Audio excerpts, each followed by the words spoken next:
नमस्कार, मैं doctor Anju Kumari institute of electro homeopath चिकित्सा विज्ञान और अनुसंधान केंद्र से।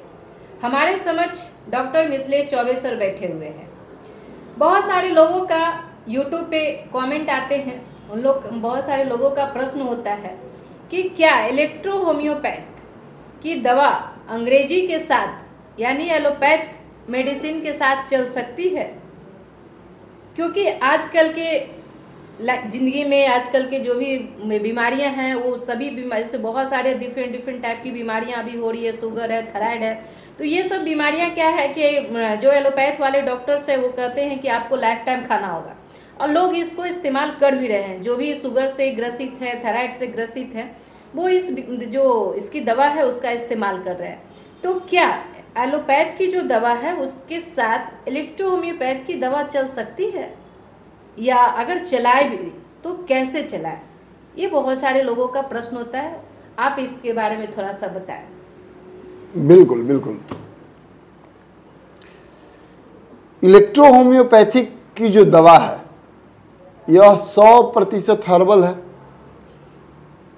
इस दवा का निर्माण इलेक्ट्रो होम्योपैथिक की जो साइंटिफिक सिस्टम है, देखिए सबसे पहले चीज़ तो हर्बल्स सिर्फ कहने से नहीं, हर्बल्स के नाम पर आजकल बहुत सारे वैसे भी प्रोडक्ट्स हैं जो कि हम उसमें कितने प्रकार की खनिज और जहर युक्त भी औषधियाँ होती है, जिसको प्यूरिफाई करने के बाद में उसको इस्तेमाल किया जाता है।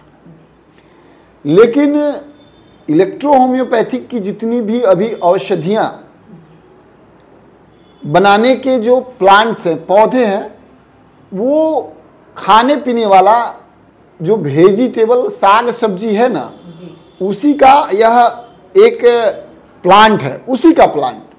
अब मान लीजिए कि मसूर है, तो मसूर का दाल आप लोग तो इस्तेमाल करते ही हैं। सूरजमुखी है तो इसका इस्तेमाल तो होता है, गुलाब का भी इस्तेमाल होता है, जवाइन का इस्तेमाल होता है, लहसुन प्याज का इस्तेमाल होता है। मतलब मैं आपके किचन से 40 प्रकार का जो आपके घर में खाना पीना में इस्तेमाल होने वाला जो चाहे वो मसाला हो या साग सब्जी हो, मैं आपको गिनाया। तो इस टाइप की जो हर्बल, और उसमें भी जो है उसमें से परिवार को छांटा गया है कि उसमें से भी टमाटर उसमें नहीं लिया गया है कि टमाटर से जो है दवाई बनेगा।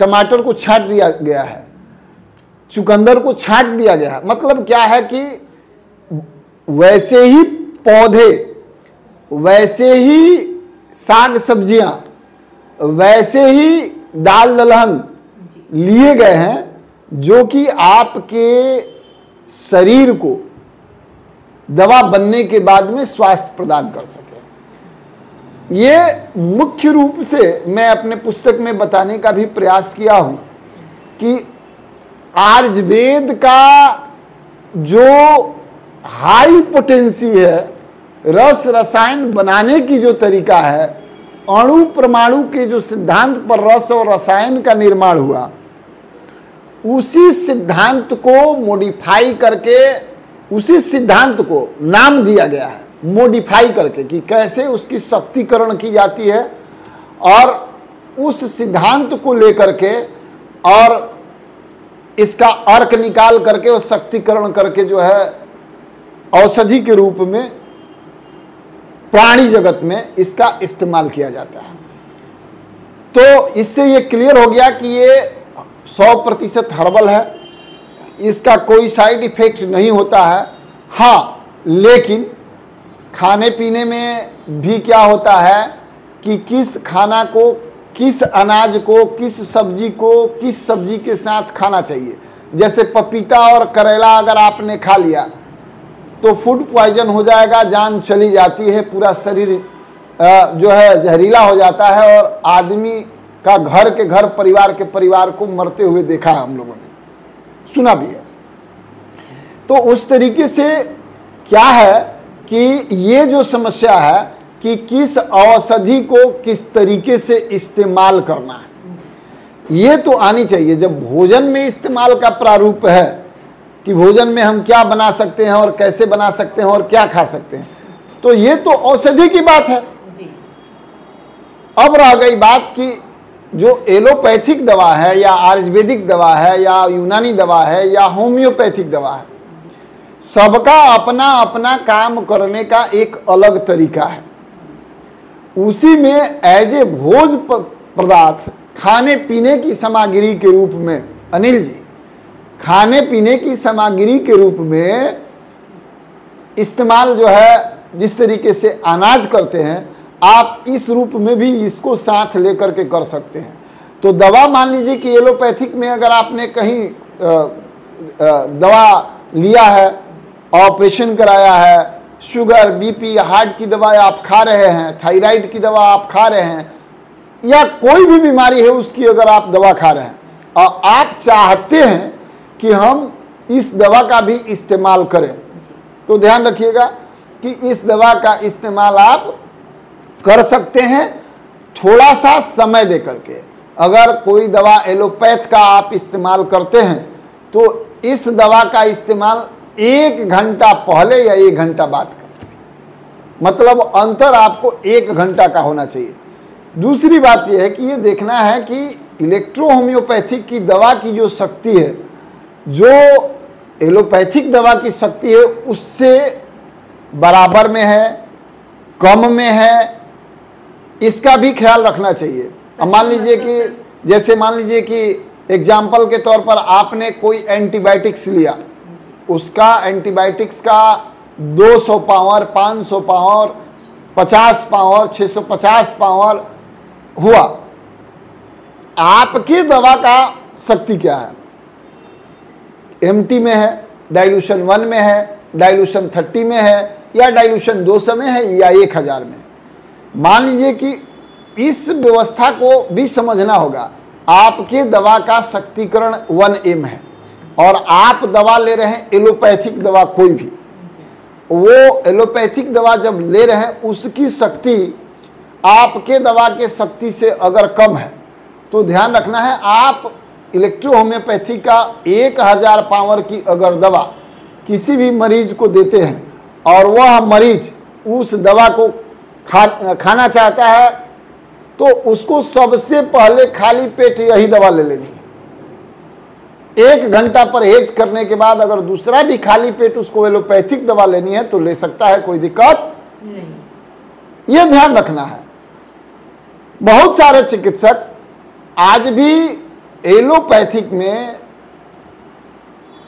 LIV52 का या लीवर से संबंधित जो भी दवा है, आयुर्वेद के सम्मिश्रण से तैयार किया हुआ ही दवा इस्तेमाल 50% से अधिक एलोपैथिक चिकित्सक प्रिस्क्राइब करते हैं।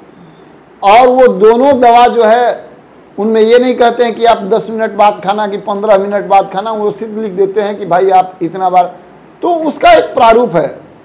तो अपने साइंटिफिक सिस्टम से जो चलने की जो व्यवस्था मैंने सुरक्षित व्यवस्था बताया है, यह व्यवस्था यही है।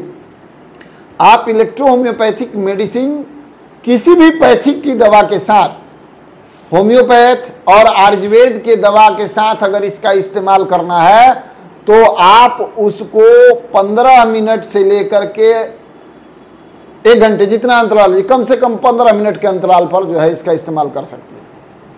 लेकिन अगर दवा इलेक्ट्रो होम्योपैथिक का पहले आपने खिला दिया तो आप प्रयास करिएगा कि आधे घंटे के बाद ही कोई भी दवा, आप आयुर्वेद हो, होम्योपैथ हो या यूनानी है, उसका इस्तेमाल करिएगा। किसी भी पैथिक का नहीं, एलोपैथिक का जो मैंने बताया वो अलग था। अच्छा। यूनानी, आयुर्वेदिक और होम्योपैथिक का जो है ये अलग है। चूंकि इस औषधि को भी अपना काम करने का समय मिलना चाहिए ताकि आपके ऑर्गन्स पर, आपके हार्मोन पर काम सही तरीके से कर पाए। माने आप दवा सिर्फ शौक से नहीं ना उसको ऐड कर रही हैं, आप किसी बीमारी को ठीक करने के लिए इलेक्ट्रो होम्योपैथिक दवा को ऐड कर रही हैं, माने जोड़ रही हैं उस दवा के साथ।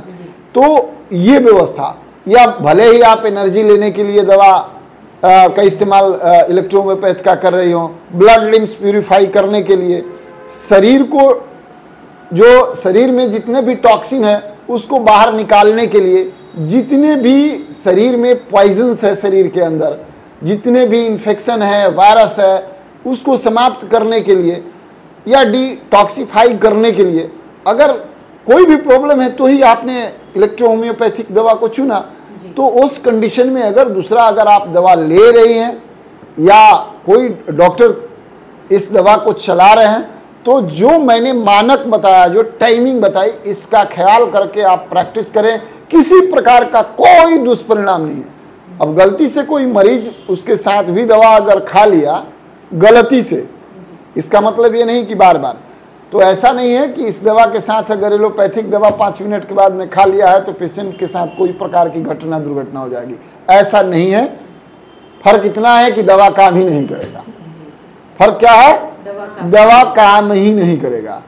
इसलिए हम आपसे यही सलाह देंगे कि दवा को जब भी खाएं, जब भी दवा चलाएं, सुरक्षित तरीके से रहने के लिए, तो यही एक मानक टाइमिंग है, यही एक मानक व्यवस्था है, जिस मानक व्यवस्था के साथ इलेक्ट्रोहोम्योपैथिक की दवा आप किसी भी पैथी के दवा के साथ ऐड करके यानी जोड़ करके या साथ लेकर के चला सकती हैं। आपको घबराने की कोई आवश्यकता नहीं है। और कोई विशेष जानकारी अगर होगा या कोई बात पूछनी होगी तो आप हमसे पूछ सकती हैं, अन्यथा मिलते हम अगले आपके वीडियो में। और तब तक के लिए आपको, आपके दर्शकों को और जो भी चिकित्सकगण है सबको नमस्कार, प्रणाम। आपका दिन शुभ है। जय हिंद, जय भारत।